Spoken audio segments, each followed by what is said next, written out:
Okay, so anyway, we're going to go through a little couple things on this today. One of them is a little bit of an exercise to help with a visual. So to give you a visual of my week, I got a chance to go do APSI training for this class called Human Geography, which I don't expect that to mean much to any of you. It didn't mean anything to me before I left. But I had this teacher, and he was like by far the most flamboyant, nicest way to say it. He had a style about him, and that style was very wild. And he teaches in Utah and Salt Lake, actually, just outside of Salt Lake. And he's phenomenally successful. But he wore like pink shirts, shorts, little white tennis shoes, had socks with patterns on them. You could rock that. I was sitting there with the head football coach from Granite Bay High School, two-time state champ, and he kept looking at me. And he's like, "Guy's got style," and I said, "Just a lot of that I could not pull off." I mean, the white tennis shoes. He had the little white tennis shoes on with the big socks with the little patterns like bears, but the guy was awesome. Like, he was the greatest. Like, just sitting there listening to him talk and walking you through, and he made irrigation interesting. Right? Now, I don't know how many of you guys have thought about irrigation recently, right? But it's not an exciting topic, okay? But he started this lesson on pirates, and he was playing the Pirates of the Caribbean theme music, right? But showing modern day pirates, and then ending with why irrigation is a major problem in the world. In like 45 minutes. And I sit next to the guy, he goes by Moore. His name's Dale, the coach, but he goes by Moore. And I'm sitting next to Moore and I go, when did we stop talking about pirates? I mean, it was that good. Like, at the end you're just going, I don't know how we got there, but that was fantastic. It was so incredible. Anyway, he was a funny guy though. He made me laugh. But anyway, so I got a chance to learn and listen. We're going to use a couple of exercises this morning and kind of leave them in, so you guys will be able to pass human geography by the end of the day. Anyway, I read an interesting story yesterday, and I think it's pertinent to a lot of us where we're at. Okay, this is a man named David Price. David Price is a very, very good pitcher in the major leagues. David Price had a fight with the broadcaster for the Red Sox on their flight home from a game. Not like a fist fight, more of an altercation, which I don't know what that means because nobody's talking. But anyway, they were interviewing him about this altercation he had with this Red Sox announcer. And they were trying to figure out what built this altercation. And this was his exact quote about this person. So this person said something bad. And so he said, "People just don't know how hard it is to play this game." Okay?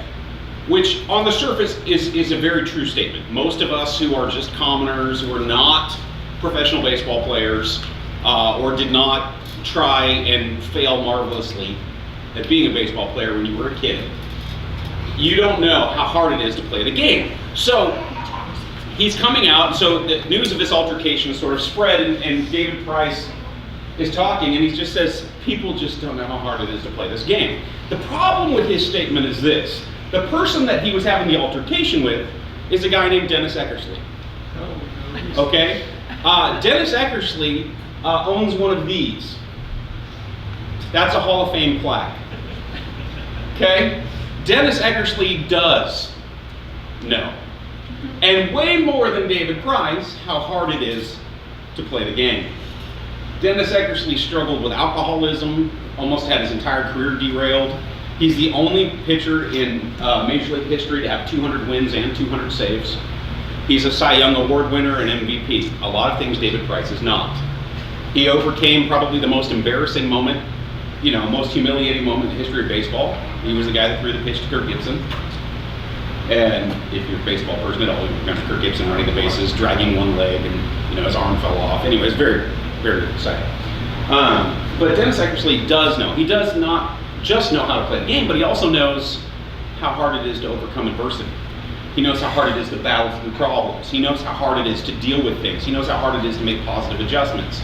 He knows how hard it is to go from being an all-star starter in Boston to a beginning of a no-name nobody in the back of the bullpen in this little town called Oakland, right?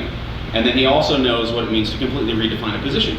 So we're going to double back to this in just a little bit, but I want you to kind of get that story as a baseline. Now, I've given all of you a picture on your paper. So first thing I want you to do is I want you to give that picture a title. I don't care what title you give it. You're going to look at the picture. Obviously, if your picture is rainbows and unicorns and daisies, if that's your title, it's probably a little off base. But give it a title. And then make 4 observations that you notice specifically about the picture. They can be any observations that you notice, but I want you to take a look and I want you to just sort of define for yourself what you see. We're only going to take about 45 seconds or a minute here, so don't try to be too insightful. There's nothing too insightful. Like Mr. Hall said over the weekend, go for the Mona Lisa answer, right? Go for the officer.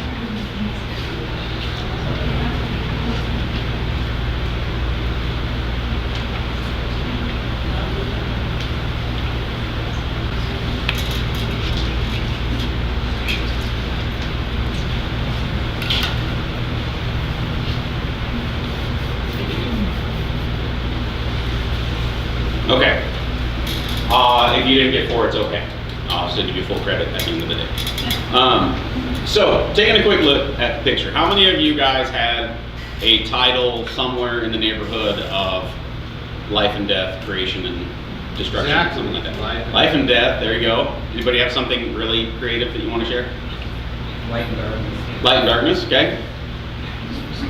Marcus, do you have one you'd like to share? Divided. Huh? Divided. Oh, wow, nice. Divided. Glass half full. Life in general? Oh, just life. Just life. So death is part of life or whatever, all those, okay. Good. What else? Jessica? Anybody? Choices. Choices, there you go, that works. Plenty and want. Plenty and want. All right, anybody got anything else? Glass half full, half empty. I like it. Half full, half empty. Half empty, which one's the half empty side? Oh, the right side, got it, okay. What So- spiritual reality do you see? So you're asking, the title would be the question? All right.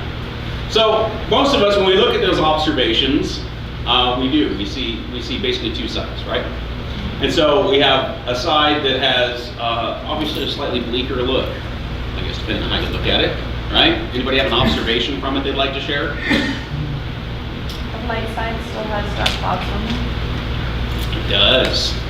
That's good. I was wondering if anybody was going to point that Life out. can creep into death, and also death kind of creeps into life. So some things could be saved there because there is life in the world of each other. There is. So the horizon looks the same, similar in both.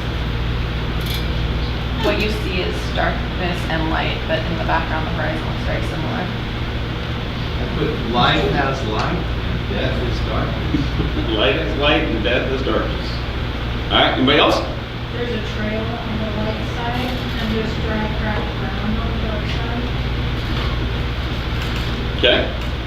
What else? There's no middle ground in this picture. There's what? There's no middle ground. What you have is one side is completely full of life and the other side is dying, decrepit, and everything. That's right. What else?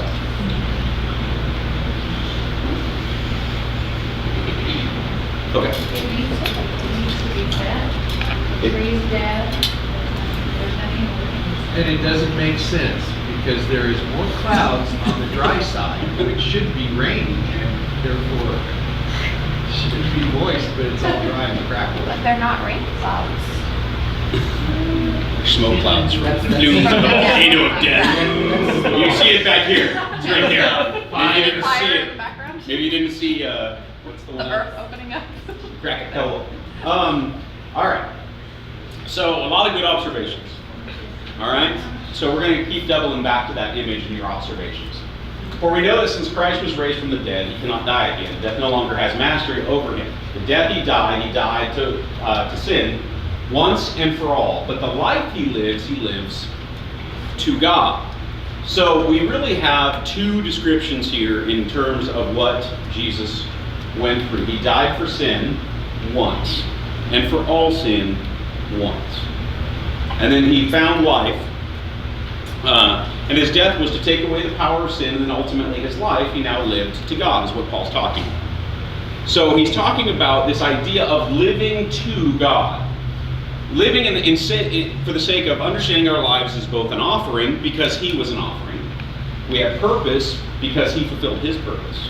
And ultimately, we are now acceptable, because what he did was acceptable. So Paul begins this. We're not going to go verse by verse through this. We're actually going to skip a little portion here and there, and then get to what's actually in your notes in just a second. But Paul is talking about this idea of death and life. That because there was death and then because there was life, there are consequences to both of those realities. When you were looking at the image, it was obvious to notice a stark contrast between the two. And as Matt astutely pointed out, there was no blending ground. The picture itself is divided. Now, you can argue that there's some crossover, whether it be the clouds that we just discussed or the horizon, or there are some crossovers, but the reality is the picture itself is cut. The picture itself creates this sort of dark contrast. And so Paul says, in the same way, count yourselves dead to sin, but alive to God in Christ Jesus. Therefore, do not let sin reign in your mortal bodies, so that you obey its evil desires. Now, that's a good sin term, right? Evil desires. That's a good sin term. And we're going to talk a little bit about sin down the lower left-hand corner of your page. And by the way, on the second one where I talk about what sins do you struggle with most, please feel free to use your own personal code. Right? Like you're like, flabbergastedness. Whatever that means to you. You don't have to sit there and write, I struggle with something blatantly obvious that you don't want to leave your paper lying around. So, therefore, do not let sin reign.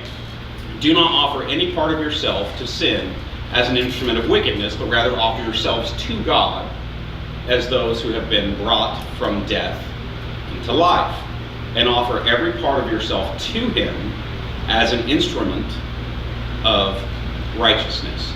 So we have this Paul continues to develop this death, life, sin, God, very stark, very obvious line. As Paul continues to develop it through this whole part, it seems like, and I understand if you read it quickly or you're reading it just sort of as a read the Bible in a year program, it can seem exceptionally redundant, which I know redundant does not need a modifier. But it feels like that, where you feel like, okay, we've gone over this, Paul, okay, we've gone over this, okay, we get it. Death, sin and death, bad, God and life, good, okay?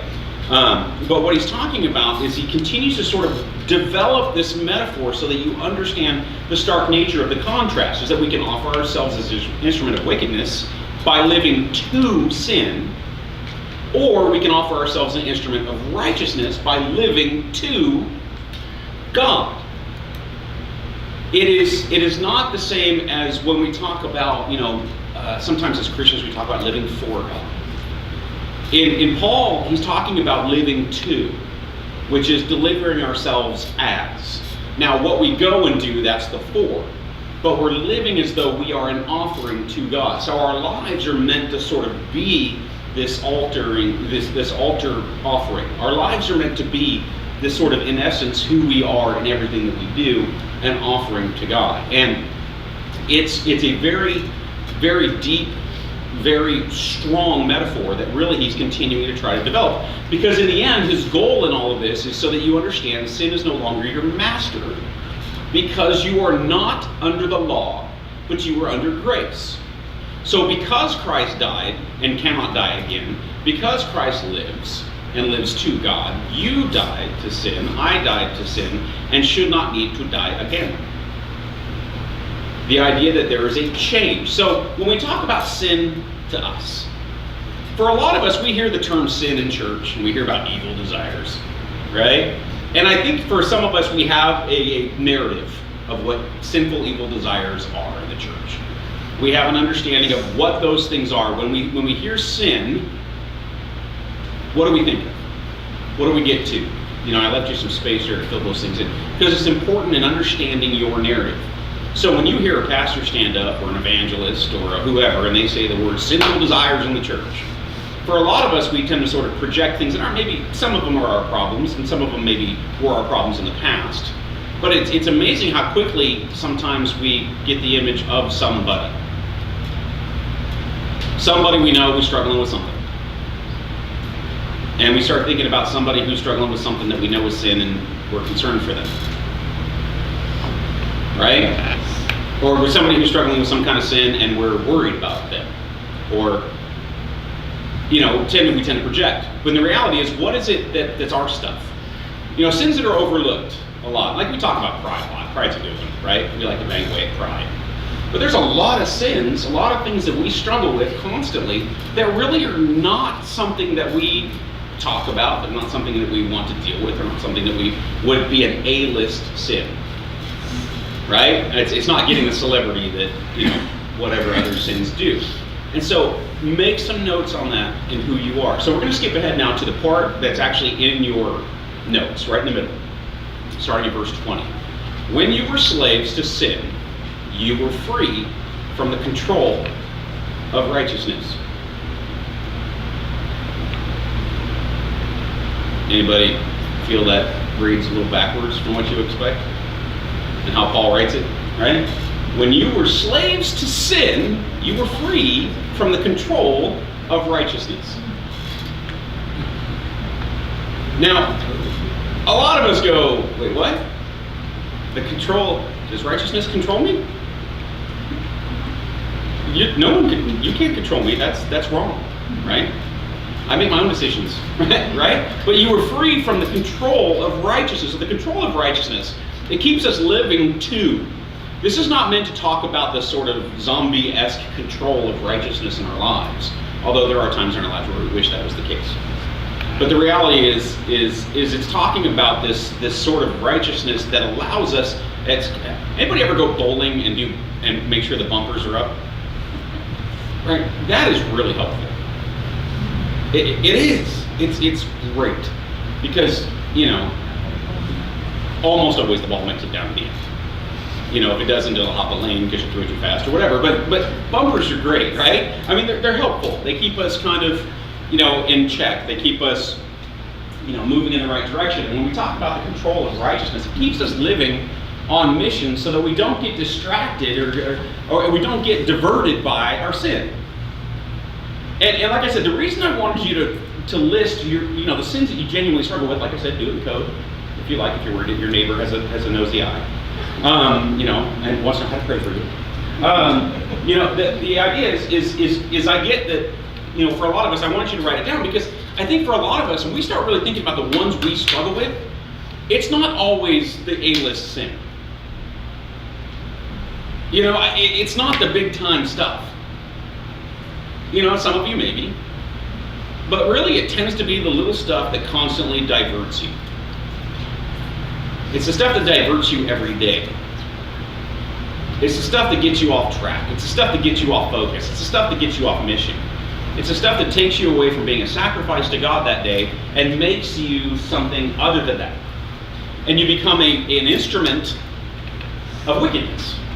And like I said, I love Paul's words are phenomenal, and in truth, most of the translations are great. But evil desires, wickedness. The problem is a lot of us project onto evil desires and wickedness like the big time A-list sins. We think, well, I don't really struggle with evil desires. I'm not wicked. I'm a pretty good person. Except that while those words are true, we have to step back and realize that anything to God that is sinful is wicked. Anything that is sinful and selfish is considered an evil desire. And the idea is that a lot of times we assign that A-list category when really you got to step back sometimes, take a look at your life and say, what really are my big three? And your big three are probably not A-list. I mean, they could be, but usually they're things like pride, gossip, right? Whatever your stupid month is. A lot of times those are what cause us selfishness every day. A lot of those are what cause us to divert every day. And so God said, Paul's saying, listen, it's the control of righteousness. It's that guidance that righteousness brings, that understanding that nope, I'm not going to go there. Nope, I'm not going to go there. Nope, I'm not going to go there. And there's a control to it. It doesn't mean that it's mind control. It's a learned discipline. I've been reading this book the last couple weeks. It's called The Unbeatable Mind. It's really Zen. The guy's a little off the Zen meter, right? Have you read it? Yes. Yeah. Okay, the guy's a little off the Zen meter. It was free on my Amazon thingy. Just have to Huh? think. Yeah, apparently you just need to think. Yes. Yeah, about halfway through it, and I'm like, okay. But he uses the old, he's a Navy SEAL ninja entrepreneur. I don't know how to describe the guy. But anyway, one of the things he talks about is that sort of old, you hear it a lot, pastors use it a lot, teachers use it a lot. The story of the two wolves, the one you feed and the one you starve. Right? That really, and you could take an emaciated, sick, skinny wolf and feed it, and it will become strong. And you take a strong wolf, it's powerful, and if you starve it, it will become weak. That's just how it works. And in our lives, we have a lot of those two sides of that tree. Is that we have the starved side, which lacks water, which lacks nutrients, which obviously the ground is to the point where it probably couldn't receive water even if it wanted to at this point, because it becomes hard and cracked. But this idea that you have this sort of side that's barren because it's dry, and then you have this side that's wet and living and life, and that the tree is producing fruit, which in that case is leaves, which is beauty, but it's producing fruit, it's producing greenery. You see life because it's getting what it needs to live. The other side is not getting what it needs to live, to create spring, to create greenery, to create leaves and grow. And so it's this idea that we sort of have these two sides of everything. And so in our lives as Christians, a lot of times, we sort of look at ourselves as sort of a singular reality, but the truth is, we're not. We're a constant battle of life and death. In our lives, we have things that need to die. We have sin that needs to die. We have attitudes, perspectives, habits that need to die. And we need to starve them, just like those wolves. But we need to take that same and give it to the other side to make it stronger. The problem is the minute you swap, the growth begins to reverse. And so for a lot of people, constantly come in and say, well, I'm struggling, I'm having a hard time with this. It's like, well, you can sit there and see, well, you're feeding it every day. You're feeding it every day. I mean, one of the things they tell you when you're an alcoholic is you don't go to bars to hang out. If I'm a recovering alcoholic, especially, you don't go hang out at bars because you're feeding it, and sooner or later that wolf's going to come back, whether you're trying to kill it or not. So Paul says, what benefit did you reap? I love this because this makes me think of so many images in my head, and maybe you should write down a couple in the notes category of things in your life, okay? Because listen to the way, I like this, the way it's phrased. It says, what benefit did you reap at that time from the things you are now ashamed of? So when you look back on your past and you think through things that you did that you're now ashamed of, and think about the benefit. Think about the things that you learned. He says those things result in death. And when I think of the things, from your past that you're probably looking back on and you're kind of ashamed of, there's a lot of things, right? There's things, and when you look back and you go, oh gosh, what was the benefit? Death. Now, we might have a good story out of the deal. We might have a little fun we can have with it.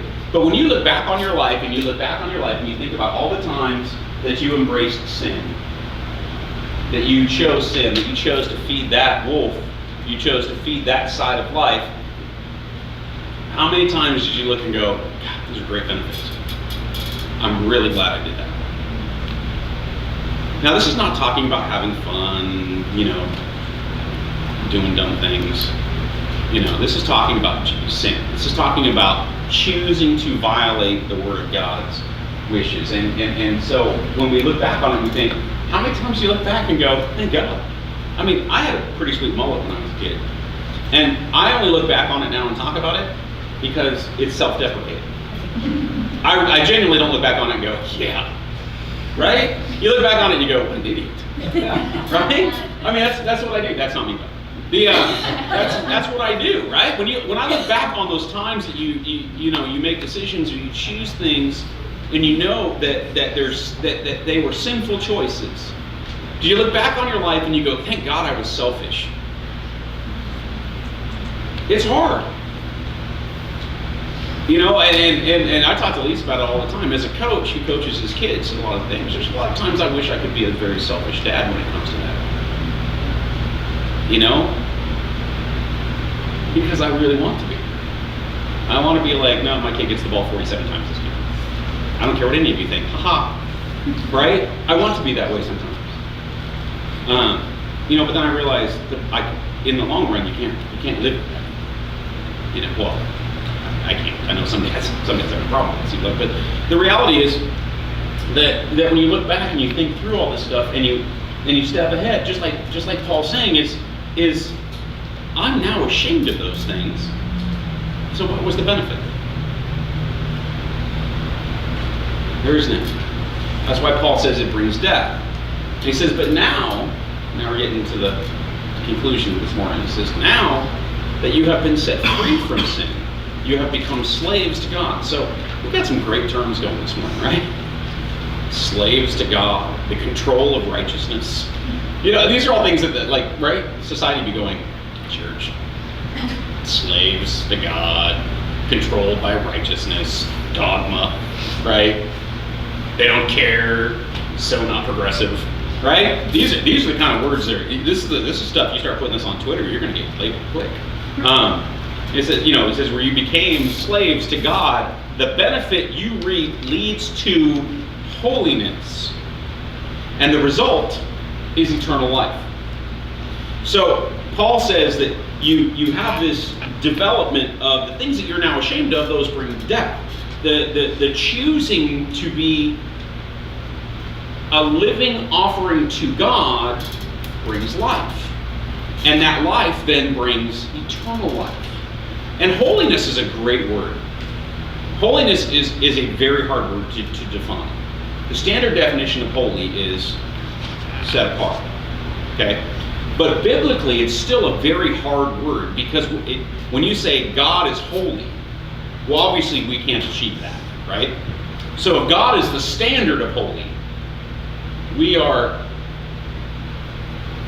little h holy, right? Right? He's big H holy, we're little h holy, right? Like we're really trying, but we're not, we're not that set apart, right? But the problem is that holy in and of itself is not an easy definition.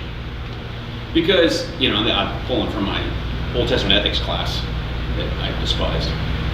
The problem with holiness is that is God set apart? He's still here.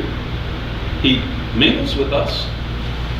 So he's set apart, but he's still here.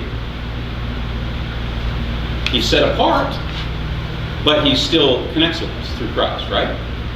He's set apart, but he still connects with us through the Holy Spirit. He's set apart, but at the same time, he's still amongst us, right? Because we all know that we invite Jesus into our heart.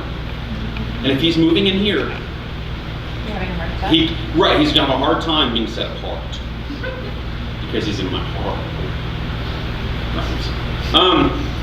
But the idea is that there's this kind of difficult crossover to this understanding. Now, most of you probably haven't put this much thought into what being set apart fully means. But this is the problem with the definition. And so when we have ourselves, and it says the result of living that sort of righteous, the benefit of living that way is holiness. The reality is we are all set apart, but we're all still apart. Which means that we are set apart in the part. So being set apart is part of the whole. See what I did there? Right?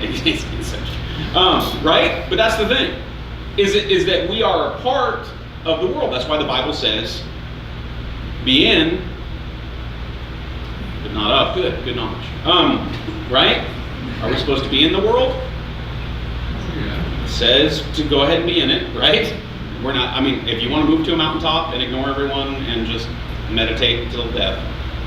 If that's what God leads you to do, fine. But the reality is we're supposed to still be in it. We're supposed to be in it with people. We're not of it. So we are set apart. We then have a value to society. So I go back to my whole point about why David Price at the beginning, to circle back, is that we often live to sin because of two reasons, you know, as far as this passage is concerned. We think it's really hard not to.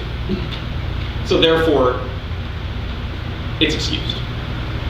A lot of us really just think it's too hard to not sin.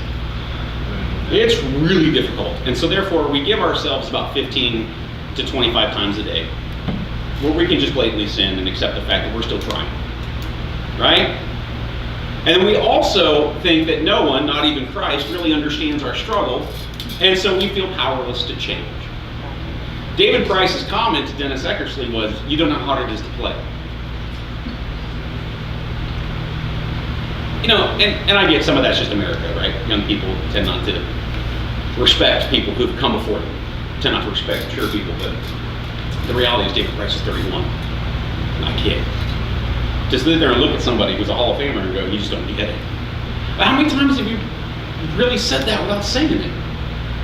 I know I feel that way a lot. Nobody understands. The truth is, yeah, they do.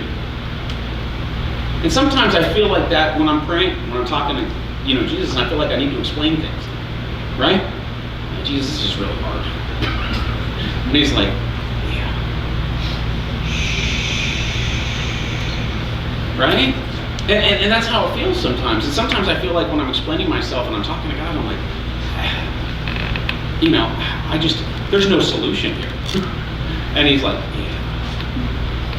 You know, or you sit there and you say, I can't overcome this in my life. And he's like, yeah. Because he gets it. He understands it. But sometimes I treat him like he doesn't. And I treat other Christians too sometimes like they don't get it. When the reality is it's amazing how simple and close our issues are. And our struggles. And the things that we go through. And we don't live to God because we prefer to control our own benefits.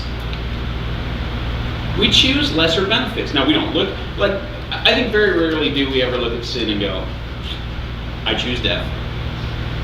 Right? And we look at sin and we go, I choose fun. I choose pleasure, desire, easy, good example. I choose a lot of these things because I want that benefit. You know, I want the benefit that makes my life easy. Well, the reality is that that's a lot of times in our life choosing to live to sin and not choosing to live to God because it's easy. We only enjoy living in service to ourselves and to our desires. And this is a big one for a lot of us. I know it's a huge one for me. Is that you live in service to yourself. You live in service to your desires. And it's crazy.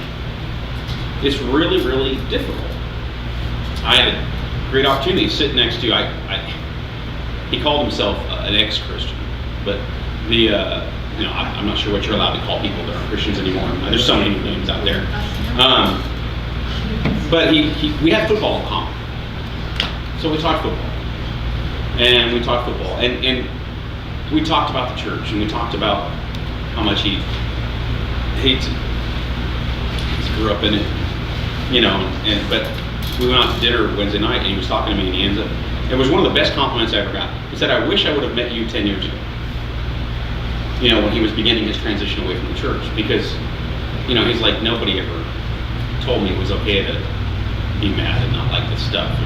And, I thought, man, in my head, I think, those places really exist? I mean, you ever run into that? Where, there's a stereotype about Christians. There's a stereotype about the church. There's a stereotype about everything. Everything has a stereotype. But you always think, I don't interact with that stereotype very often. So you think it's a misconception. It's a bad perception by somebody, or somebody's trying to build a narrative, whatever. But to me, it's like, to sit there and listen to somebody talk, and you think, those places are in the world? Where people just tell you, well, you're going to go to hell now. And I'm like, really? But it was one of these great conversations where it's fun to be with somebody in that moment and thinking, this guy's 20 years older than me, probably. But to be able to sit there and talk and have these interactions, because, you know, he's looking at it and he says, listen, I stepped away. I want to do my own thing. I got tired of the control of righteousness. I got tired of those things. And then, you know, moving forward, it says we should renounce a life to sin because sin has brought nothing but shame to us. And the benefit of sin is death. That's the benefit. That's the one thing you ultimately get, right? Because, you know, you get the benefits, real benefits you don't get until, you know, down the road. But the benefit is sin, is death. Now, we may look at a little interim quick fix, but the reality is the ultimate benefit of sin is death. And sin brings shame upon us. Very rarely do you sin and go, I came out looking glorious, right? I mean, you know, I don't know about you, but every time that I, you know, sin, I don't come out of it looking glorious. I come out of it looking stupid. You know, I come out of it looking wrong. And it doesn't matter who is there, right? This isn't a Christian on Christian thing. It's a whoever. That's how sin operates. And then we should embrace life beyond, because holiness is the benefit, which means we're set apart in the whole. We're set apart of the group, and we then are obvious. Anybody ever walk into a group and just see somebody doesn't fit? Right? Or you're just like, you know, you walk into a room full of priests and there's a clown, right? You know what I'm talking about? Like you walk in and go, why is there a clown? Right? It would seem a little out of place, no? I mean, you know, I'm not sure where the priest, the clown's in this illustration, but anyway, the idea is that in society, that's who we're supposed to be. We're supposed to be set apart, but inside of. And I think that's really where, for me, that's the hardest part of holiness, is that you're constantly thinking about, am I set apart, but still apart? Am I set apart, but still in this thing?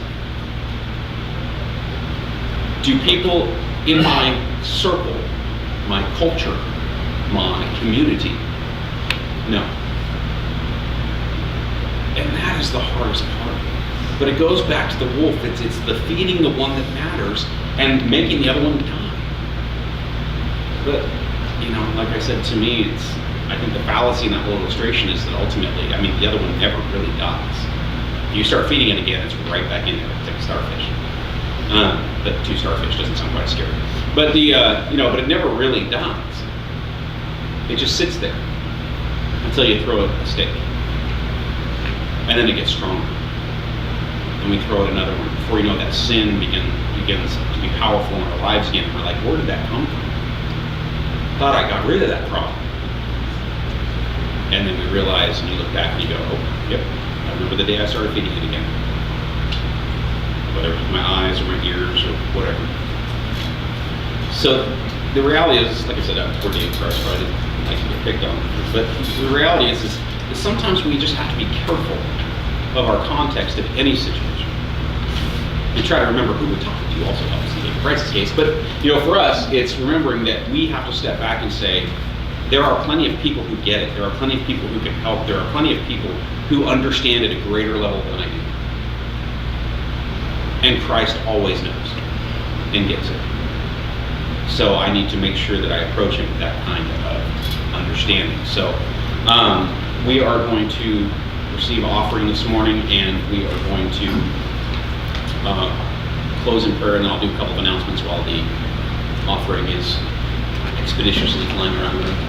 So, Father God, we thank you so much for this morning. God, we thank you for your word this morning. We thank you for everything that you do for us on a daily basis. We thank you for your experience, in that you chose to share experience with us so that we could then feel better connected and know that our God understands, as opposed to stepping back and feeling distanced from you, knowing that you chose to close that gap and be close to us. God, we just pray your wisdom over our week. God, we pray that we work hard to make sure that we're doing our best to not toy with both sides, but to take that side that is sin in our lives and slowly kill it, and take that side that is life and feed it with all that we've got. We pray your blessing over the offering this morning and over our travel and everything that's going on for 4th of July weekend, and keep everybody safe. Amen.